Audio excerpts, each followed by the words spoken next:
Democracy, लोकतंत्र,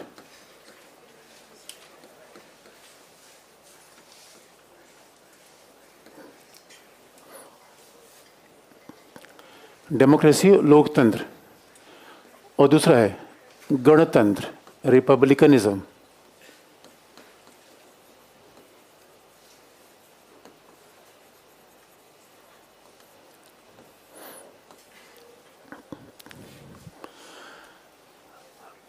अब फिर वही बात करें, एक खास बात है, जब ब्रिटेन का लोकतांत्रिक मॉडल आया, कैसे लोकतंत्र गणतंत्र के मायने कई बार समानार्थक रूप में यूज़ होते हैं, कई बार इसके मायने अलग अलग यूज़ होते हैं। जब ब्रिटेन में लोकतंत्र आया तो इसको लोकतंत्र किस रूप में व्यक्त किया गया? बहुमत के शासन के रूप में। ये बेंथम का मॉडल था। यहाँ लोकतंत्र को बहुमत के शासन के रूप में व्यक्त किया गया, जहाँ प्रत्येक व्यक्ति का मत एक था और जो राष्ट्र का अध्यक्ष था वो था वंशानुगत। और कहीं न कहीं ब्रिटेन ने संसदीय सर्वोच्चता के विचार को अपना लिया। इसलिए ब्रिटेन में ये बात कही जाती है कि ब्रिटेन की संसद सब कुछ कर सकती है, सिवाय महिला के पुरुष नहीं बना सकती, पुरुष के महिला नहीं बना सकती। यद्यपि आज के विज्ञान के युग में यह भी संभव है। तो इसके बाद ब्रिटेन ने जो लोकतंत्र का मॉडल ये बताया था, उसमें लॉर्ड सभा भी है, गैर निर्वाचित शासन है, और कहीं न कहीं ब्रिटेन के संसदीय लोकतंत्र में जो वेस्टमिनिस्टर मॉडल ऑफ डेमोक्रेसी के रूप में भी जाना गया, उसमें संसदीय सर्वोच्चता है, चेक एंड बैलेंस नहीं है। इसलिए ब्रिटेन के लोकतंत्र को देखने पर यह समझना बड़ा कठिन है कि लोकतंत्र में क्या महत्वपूर्ण है, तंत्र ज़्यादा है या लोग ज़्यादा है। जब हम डेमोक्रेसी को देखेंगे तो ये समझना कठिन हो जाएगा कि लिबर्टी ज़्यादा मिलती है या बहुमत का शासन ज़्यादा है। तो वेस्टमिनिस्टर मॉडल ऑफ डेमोक्रेसी में समस्या कहाँ पर आ रही है? शक्ति का केंद्रीकरण, संसद की सर्वोच्चता। अब लोकतांत्रिक मॉडल में क्या समस्या आ रही है कि शक्ति का केंद्रीकरण होगा तो आज़ादी क्या होगा? लोकतांत्रिक मॉडल में, डेमोक्रेसी में प्रॉब्लम क्या रही है? लोक प्रमुख होना चाहिए तंत्र, हावी क्या हो गया? तंत्र। तो सवाल है कि यूनानी युग से हमने देखा कि मूल तो लोक था, लेकिन कालक्रम में तंत्र हावी हो गया। इसलिए बड़ा दिलचस्प मामला ये है कि अमेरिकन संविधान निर्माताओं ने लोकतंत्र शब्द का नाम ही नहीं लिखा। अमेरिकन संविधान निर्माताओं ने और हमारे संविधान निर्माताओं ने बीच बीच का रास्ता ले लिया, डेमोक्रेटिक रिपब्लिक दोनों शब्द का प्रयोग कर दिया। लेकिन अमेरिकन से देखेंगे, जो अमेरिका के संविधान निर्माता थे, और जेफरसन, मेडिसन, और जिन्होंने जेफरसन, मेडिसन, अमेरिकन संविधान निर्माताओं ने डेमोक्रेसी शब्द का प्रयोग किया ही नहीं। अब उन्हें डेमोक्रेसी शब्द से इतनी प्रॉब्लम क्यों आ रही थी? क्योंकि उन्हें लगता था कि डेमोक्रेसी का मूल मर्म है स्वतंत्रता, बहुमत का शासन नहीं। क्योंकि जब बहुमत का शासन होगा तो आप जानते हैं बहुमत बड़ा निरंकुश होता है, और कितने एग्जाम्पल्स हमने आपको बताया है कि बहुमत के शासन में व्यक्ति आज़ादी का दमन हमेशा होता है। यानी लोकतंत्र का मतलब निर्वाचित शासन हो जाना, बहुमत का शासन नहीं। लोकतंत्र में सबसे बड़ी बात क्या होनी चाहिए? आज़ादी, फंडामेंटल राइट। अब लोकतंत्र में अगर आज़ादी और फंडामेंटल राइट आप बनाएंगे तो कंसंट्रेशन ऑफ पावर को पीछे करना पड़ेगा, तभी बात बनेगी। इसलिए आप देखेंगे अमेरिका के सिस्टम में बड़े ज़बरदस्त मॉडल अपनाए गए, और फिर कैसे व्यवहार में है ये भी बड़ा दिलचस्प है। अमेरिकन ने संसदीय सर्वोच्चता का सिद्धांत नहीं अपनाया। इस स्वतंत्रता को आगे बढ़ाने के लिए उन्होंने क्या किया? संविधानवाद का सहारा लिया। उन्होंने संसद की सर्वोच्चता के बजाय संविधानवाद की सर्वोच्चता को आगे बढ़ाने का प्रयास किया, जो बाद में कहा गया कि नहीं, वो तो न्यायपालिका की सर्वोच्चता बन गई। ये भी वाद का विषय है। लेकिन उन्होंने संविधानवाद को आगे बढ़ाने का प्रयास किया, जिससे स्वतंत्रता और अधिकारों की रक्षा हो सके, जिससे स्वतंत्रता और अधिकारों की रक्षा हो सके। और ख़ास तौर पर अमेरिकन संविधान निर्माताओं ने ये बात ध्यान में रखी कि हम लोकतंत्र में बहुमत के शासन को नहीं आने देंगे। इसलिए कहते हैं डेमोक्रेसी शब्द ही ठीक नहीं है। रिपब्लिकनिज्म, रिपब्लिकनिज्म से बात जो सीधे निकलती है जनता, डेमोक्रेसी से जो बात निकलती है तंत्र हावी होता है। बहुमत का शासन होगा तो बहुमत के शासन का पार्लियामेंट, पार्लियामेंट तंत्र है। जो रिपब्लिकनिज्म से बात हावी होती है वो क्या है? तंत्र नहीं, लोग, जनता। तंत्र का मतलब है लोग, जनता, वी द पीपल। इसीलिए अमेरिकन संविधान में आता उनका जनता का प्रभाव बनेगा। और बड़ी ध्यान से देखेंगे पूरे अमेरिका के संविधान लिखते समय इस बात को ध्यान में रखा गया। ब्रिटेन के संविधान में कभी फंडामेंटल राइट्स का प्रोविज़न नहीं था, चेक एंड बैलेंस का प्रोविज़न था ही नहीं। अगर हम देखें कि जो भारतीय संविधान में भी लाया गया, पूरी दुनिया में अमेरिकन ने एक नया विचार दिया। और अमेरिकन ने व्यक्ति की आज़ादी को बनाए रखने के लिए, व्यक्ति की स्वतंत्रता को बनाए रखने के लिए संविधानवाद के साथ क्या दिया? सेपरेशन ऑफ पावर, शक्ति का पृथक्करण, नियंत्रण और संतुलन, जो हम इसका विस्तार करते हैं इंडियन गवर्नमेंट एंड पॉलिटिक्स में। इन्होंने इसे नियंत्रण और संतुलन के रूप में आगे बढ़ा दिया, चेक एंड बैलेंस। और कई बार अब देखेंगे ये अमेरिकी संविधान में बार बार दिखती है। अमेरिकी संविधान बार बार कैसे दिखती है? बहुत ध्यान से अब देखेंगे, अमेरिका का राष्ट्रपति सीधे आम जनता से निर्वाचित नहीं होता। अगर कोई व्यक्ति सीधे आम जनता से निर्वाचित होता है तो स्वाभाविक रूप में वहाँ बहुमतवाद आगे आएगा। फ्रांस में क्या है कि जो भी व्यक्ति 51% से अधिक मत पाएगा वो राष्ट्रपति का चुनाव जीत जाएगा। फ्रांस में राष्ट्रपति का चुनाव सीधे आम जनता से होता है और फ्रांस अध्यक्षात्मक शासन के नज़दीक है। अमेरिकन ने ये मॉडल अपनाया ही नहीं। अमेरिका में राष्ट्रपति का निर्वाचन आम जनता नहीं करती, आम जनता निर्वाचक मंडल का निर्वाचन करती है। आम जनता किसका निर्वाचन करती है? निर्वाचक मंडल का। निर्वाचक मंडल किसका निर्वाचित करता है? राष्ट्रपति का। बड़ा इंटरेस्टिंग पार्ट है। आम जनता ने, और इसके पीछे पूरी परिकल्पना क्या थी कि बहुमतवाद स्थापित न होने पाए, क्योंकि हो सकता है कि आम जनता जो बात कहे निर्वाचक मंडल वही बात मान ले, जरूरी नहीं है। और फिर देखेंगे अमेरिका में आज़ादी को क्यों बनाया गया है, सेपरेशन ऑफ पावर क्यों आगे बढ़ाया गया है। हमने फिर कहा कि हाँ, हमारा ध्यान सेपरेशन ऑफ पावर पे नहीं है, अमेरिकी राष्ट्रपति के चुनाव पे नहीं है, हमारा मूल ध्यान लोकतंत्र गणतंत्र के बीच के फासले को लेकर है। तो एक जिस बात को हम केंद्र में रखे हुए हैं वो लोकतंत्र गणतंत्र है कि अमेरिकन ने क्यों गणतंत्र शब्द का प्रयोग कर दिया। तो नियंत्रण संतुलन बनाया, चेक एंड बैलेंस कैसे बनाया, उसका एक बड़ा अच्छा एग्जाम्पल है अमेरिका में।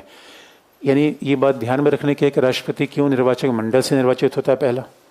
दूसरी बात, अमेरिका में 2 सदन है, सीनेट की संख्या है, सीनेट के मेंबर हैं 100।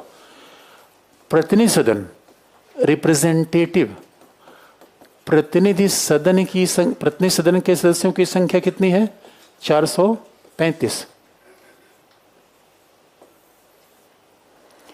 सीनेट के सदस्यों की संख्या है 100, प्रतिनिधि सदन के सदस्यों की संख्या 435। लेकिन 100 लोग 435 लोगों के ओपिनियन को वीटो कर देते हैं। कितना बड़ा एग्जाम्पल है ये। 100 लोग, सीनेट अमेरिका में बहुत पावरफुल है, सीनेट जब चाहे तब किसी भी रिप्रेजेंटेटिव हाउस की बात को सीधे रिजेक्ट कर देगी। ये दूसरा तरीका है जहां बहुमतवाद को रोका गया। और आप याद रखिए, चेक एंड बैलेंस बहुमतवाद को कैसे रोकता है? अगर कोई बात, किसी बात पे दोनों सदन भी सहमत हो गए, न्यायपालिका रोक देगी। ब्रिटेन में ऐसा सिस्टम नहीं है। ब्रिटेन में न सेपरेशन ऑफ पावर है, न चेक एंड बैलेंस है। इसलिए अमेरिकन संविधान निर्माताओं ने कहा कि ना, हम ब्रिटेन का मॉडल नहीं अपनाएंगे। इसलिए उन्होंने कहा कि हमारा राष्ट्रपति निर्वाचित होगा, वंशानुगत नहीं होगा। लेकिन राष्ट्रपति निर्वाचित हो जाना गणतंत्र का मतलब है, उसका संकीर्ण मतलब है, बच्चों वाला मतलब है। अगर कोई लोकतंत्र गणतंत्र का सबसे सिंपल सा अर्थ पूछे तो इसका मतलब है जहां राष्ट्र का अध्यक्ष निर्वाचित हो गणतंत्र, जहां राष्ट्र का अध्यक्ष वंशानुगत हो वो लोकतंत्र। लेकिन टेक्निकल अमेरिकन ने शब्द का कितना बड़ा मतलब समझा। इसका व्यापक मतलब क्या है गणतंत्र का? जहां आज़ादी हो। और मैं आपको बता दूं, लोकतंत्र के साथ आज़ादी मिल जाए ऐसा जरूरी नहीं है।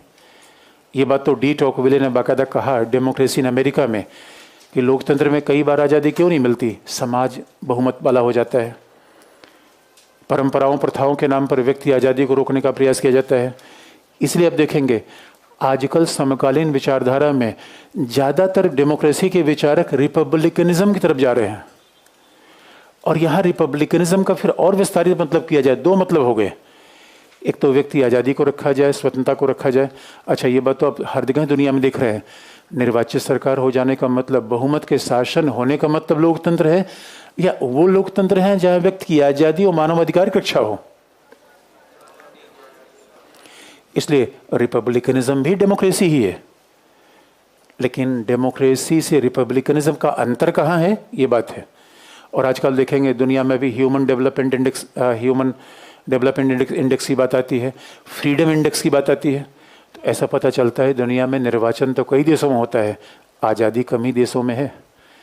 क्योंकि कई लोकतांत्रिक देशों में भी ऐसा चलता है कि अल्पमत की बात नहीं सुनी जाती, आज़ादी दबाई जाती है, प्रेस को सेंसर किया जाता है। यानी सही मायने में रिपब्लिकनिज्म कहाँ है। और फिर इसी रिपब्लिकनिज्म का अंतिम मतलब ये है। और इसलिए वर्तमान विचारकों आप देखेंगे हन्ना अरेंट किसकी बात करती है, रिपब्लिकनिज्म की। रूसो किसकी बात करते हैं, रिपब्लिकनिज्म की। और इसलिए समकालीन डेमोक्रेसी का पूरा आर्गुमेंट रिपब्लिकनिज्म के आसपास आता है। जब हम अपनी पॉलिटिकल थियरी में डिबेट पढ़ते हैं कि पार्टिसिपेटिव वर्सेस डिलिबरेटिव, इसका मतलब ये है कि लोकतंत्र केवल इलेक्टोरल डेमोक्रेसी नहीं है। हंगरी की पूर्व प्रधानमंत्री ने यह भी कहा है, आजकल तो कई लोग लोकतंत्र के नाम पर शब्द का प्रयोग कर रहे हैं, इलेक्टोरल ऑटोक्रेसी। अब मैं किसके लिए यूज किया ये मैं बात में नहीं हूं कि विवाद का विषय बन जाएगा। जरा शब्द को देखिए, विद्वान क्या कह रहे हैं लोकतंत्र के नाम पर, और शब्द क्या कह रहे हैं, क्या शब्द दे रहे हैं। ये तो निर्वाचित तानाशाही है, ये इलेक्टोरल ऑटोक्रेसी है।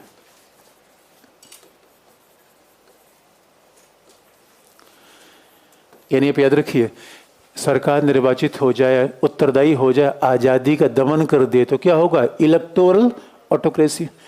तो लोकतंत्र का मतलब क्या है, हर 5 साल में 4 साल में चुनाव करा लेना, या जनता की आज़ादी, सीमित शासन, जनता की सहभागिता को बढ़ा देना, किसका मतलब होगा।